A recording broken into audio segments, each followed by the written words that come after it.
अगर आप सभी चाहते हैं कि हम नारायण पंजयार का ऑडियो वीडियो सबसे पहले आप तक पहुंचे, तो हमारे YouTube चैनल हम नारायण पंजयार को लाल बटन दबाकर चैनल को सब्सक्राइब करें और बगल में घंटी के निशान को अवश्य ही दबाएं। धन्यवाद। सज्जन वृंद जी हाँ, ध्यान देवे। अखनो हमारे गांव समाज में जो दाय माय बहन के शादी विवाह हो ने, जो नहिरा से ससुराल बेटी जाए छे, हाँ, नई नेवेली दुल्हन बन के, हाँ, शादी के पश्चात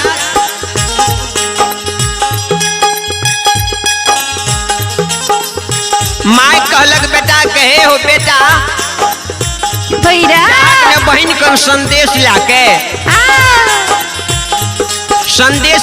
जाए हो तो का लोग सब हम तोरा बहन के उल्हन उपराग नहीं देतो।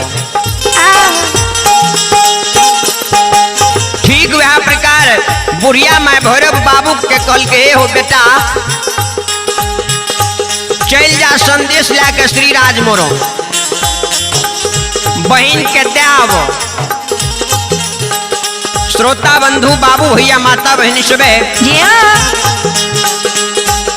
भैरव बाबू कल के मांगे आगे हो मन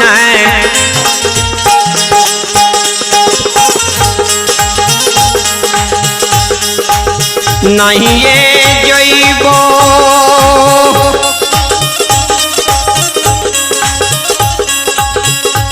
हे गई बुढ़िया माय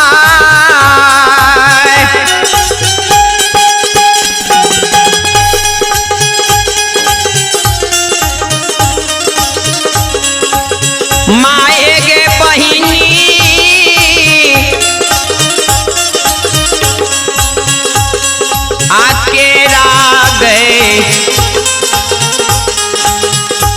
ला संदेशवा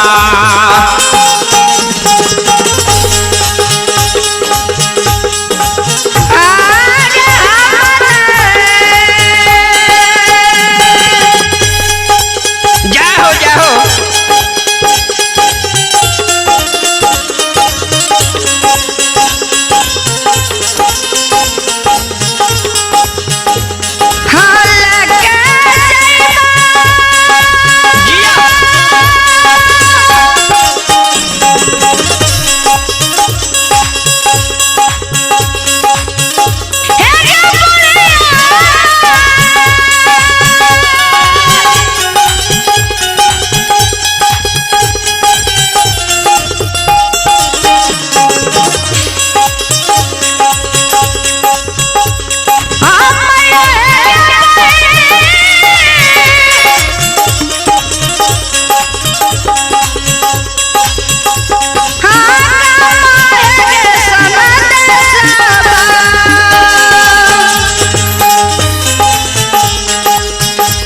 सज्जन वृंद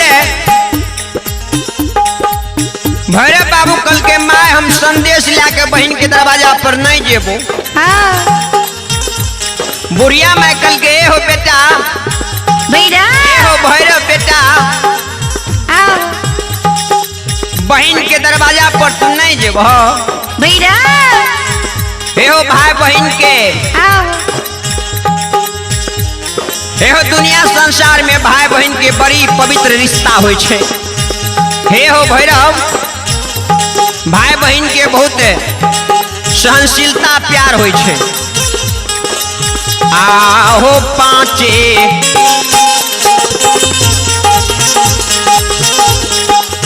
ता बहन में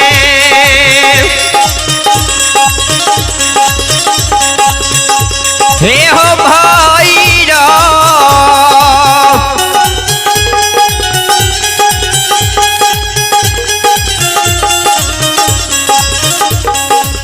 बाबू हो ये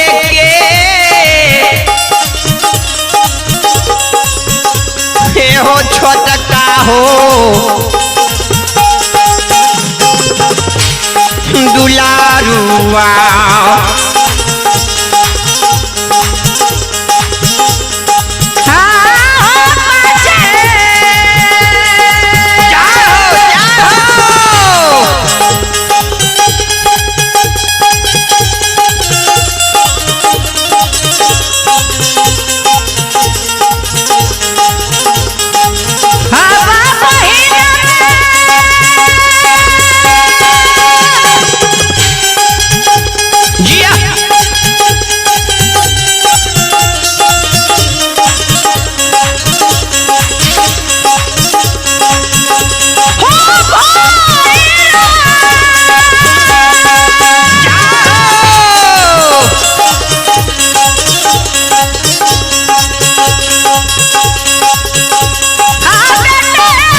हो भैरव बेटा बेटा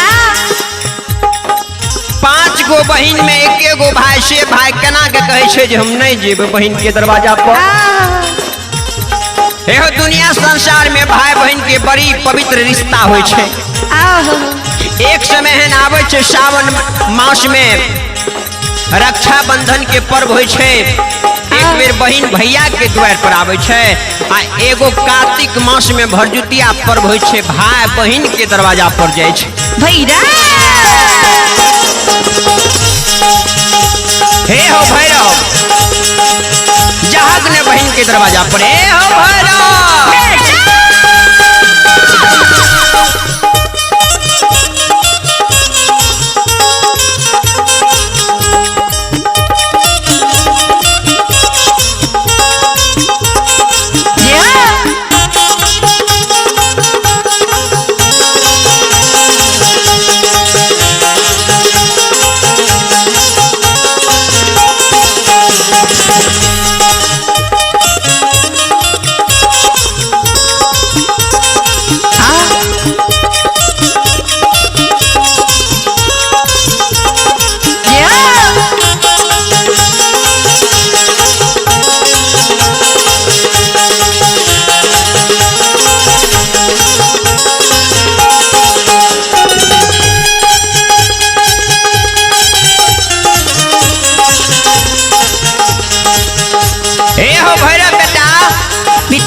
सज्जन वृंद बाबू भैया माता बहन से ध्यान देवे। बहन के दरवाजा पर जाओ। सावन मास में बहन आवे छे भाई के द्वार पर राखी बांधे जे हमर भाई के राखी बांधबे हमर भाई खुश रहते। आ कार्तिक मास में बहन के दरवाजा पर भैया मुरही चूड़ा के मोटा ला के भरजुतिया करे ले जाए छे। बहन ओकर 56 प्रकार के भोजन जकरा जे सधैया बनबैये। तू ये सब दिन नहियो जेबो भरजुतिया के दिन जो बहन के दरवाजा पर नहीं जेबो। ओ भैरा हे हो भैरव बेटा हे हो बेटा बहन तोहर कान तो नैना लोरा चरवा भीतर बहन 4 बाजार काने छो। हे हो भैरव बेटा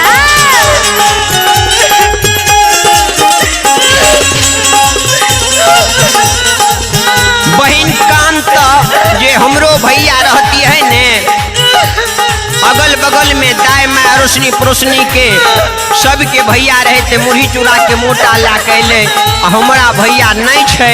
भैया नहीं लिए हमरा द्वार पर तोहर बहन कान तो नैना लोरा चरवा भिजते। हे हो भैरव जाहक बेटा बुढ़िया माई के बानी के सुने छे। भैरव बाबू खल के माई के हे माँ आगे बहिनी गम में बसैये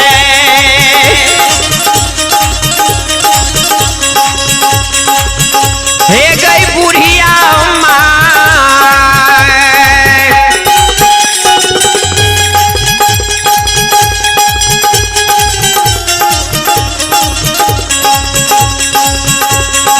माए गे बसे हे गई डनिया गे जोगिनिया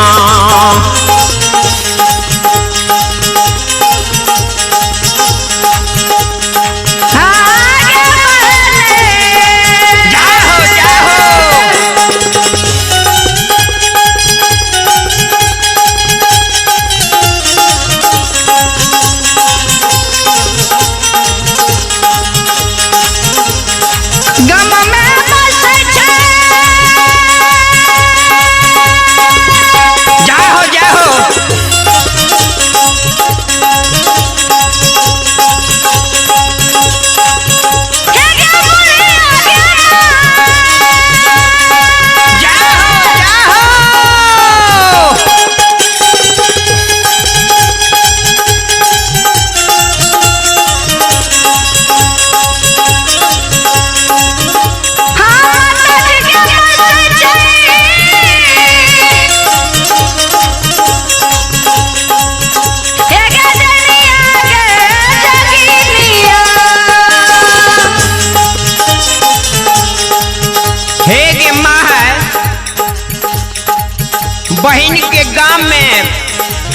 डाइन जोगिन बसे छे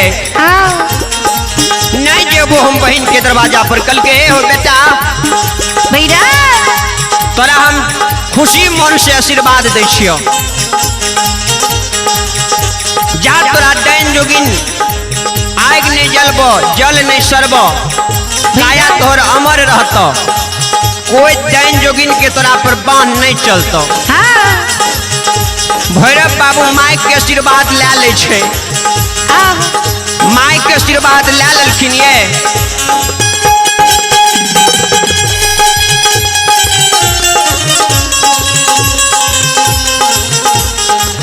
माई के आशीर्वाद लेके भैरव बाबू कल के माए तू आशीर्वाद दे दलही तब हम श्री राज मोरम चल जेबे बहन के दरवाजा पर। संदेश के मोटा सिर पर उठा ले छे। संदेश के मोटा सिर पर उठा के भैरव बाबू आहो चलले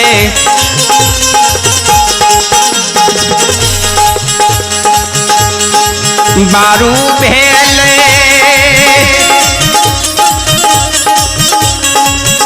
हे हो भैया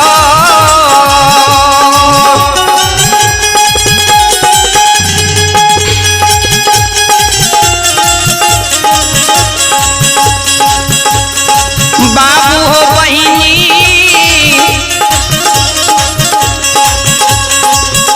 आहो केरी हो ससुरवा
अपन बहन के दरवाजा पर चल गए।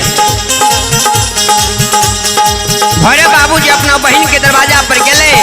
बहन देखल के भैरव बाबू के नैन से आंसू कहे लागले।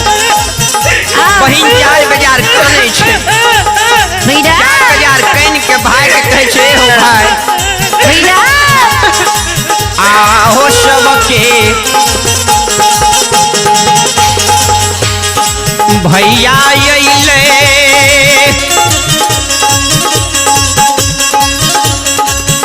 हे हो भैया